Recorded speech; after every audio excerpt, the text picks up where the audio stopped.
Welcome to wheel2wheel.tv. Today we're going to look at the basic maintenance section on index gears, and in this specific instance we'll be showing you how to index Shimano gears.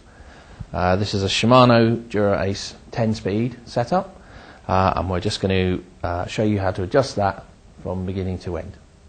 There's two tools that you need for this operation. One is an Allen key, in this instance a 5mm Allen key. And the other tool you will need is a small Phillips screwdriver like this. Okay, so the first thing we're going to do is demonstrate how the mechanism works and how to adjust the gears. Now the first thing about adjusting the gears is you should always put the chain in the smallest sprocket, so ensure that you reach down, you've changed the lever as far as it will go, there's no cable slack.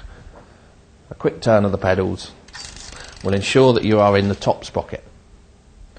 Okay, so that's the top sprocket, and that's the position you start from whenever you're indexing gears, regardless of the brand. So the first thing we're going to do is look at the adjuster screws. Now to do that, we're going to release the gear cable, and to do that we undo the gear cable adjuster here. And this is the Allen key nut that actually holds the gear cable tight. Okay, now a common misconception amongst people is that the two adjuster screws which are on the rear mech here actually affect the way that the indexing works. They really don't. The adjuster screws only limit the extremity of movement. So they limit as far as the mech can move up towards the top of the block, and as far as it will move down towards the bottom of the block. And that is all they do. Now to demonstrate that, I've totally released the cable. Okay, totally releasing the cable means that the gear lever has absolutely no effect whatsoever on what I'm doing. So, the thing to do is in this instance, in the Shimano one, the top adjuster screw adjusts the movement, the extremity movement in the highest gear, and the bottom adjuster screw adjusts the extremity movement in the lowest gear, and that's the biggest sprocket. Okay, so how do we do this? So what we do, if I turn the cranks now, you will see that this is perfectly aligned. The chain's running smoothly on the sprocket. There's no noise. There's no noise other than the smooth running of the gears. However, if I gradually undo the adjuster, you will hear chattering. You're starting to hear noises now. And what's happening here is that the mech is actually trying to move the chain off of the top sprocket. And if you go too far, your chain jams up. It's now stuck between the frame and the sprocket. You won't go anywhere. If this happens at any speed, you could jam up, create a lot of problems for yourself. So let's gently release that. Okay, so now what we're going to do is retighten that screw until it is perfectly adjusted. So how do we now get the mech to do this, to move up to here, bearing in mind we've taken the cable out? Well, it's very simple. Index finger and thumb. Index finger behind the mechanism, thumb on the front of the mechanism.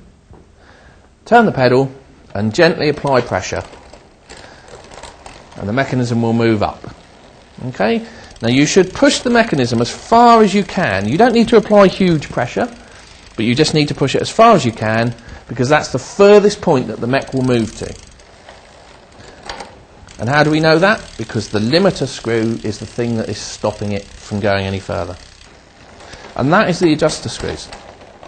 And once again, I reiterate that they have absolutely no bearing on the way that the indexing works on your bike. Okay? All they do is stop the chain from coming off this end, or stop the chain from coming off this end. Alright? And you can see that I've proven that because the adjuster cable, the gear cable, is not connected. So we will now connect that. Now a little tip here. If you have a barrel adjuster on the rear mech, which this one does, if you do that up as tight as you possibly can, so turn clockwise, it gives you the maximum amount of adjustability when you're putting the cable in. Okay. So, simple one. Pull the cable sits behind the cable nut, and you do the cable nut up. So let's talk about the indexing. The indexing is totally controlled by the cable movement generated by each click of this lever. That's the thing that controls the indexing, nothing else. So we make sure we're in top gear. Now one thing to check at this point is to ensure that all of your cable housings are sitting flush in the stops. So here, here, and also double check under the bottom bracket to see that the cable is running smoothly through the guide. Okay, now indexing, very simple. Same process again. Turn the wheel, move to the gear lever, one click. Now you will notice at this stage that nothing happens, and that means that the cable tension is not sufficiently tight. So let's tighten it, and we tighten that by using the adjuster screw here and by turning it anti-clockwise.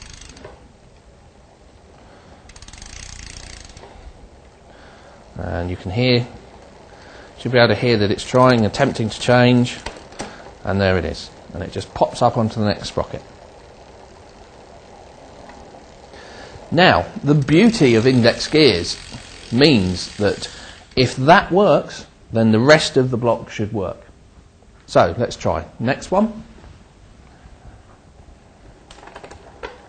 Very gently. If your indexing works under no load at all, perfectly, as in this case, then it will work perfectly when you are under load.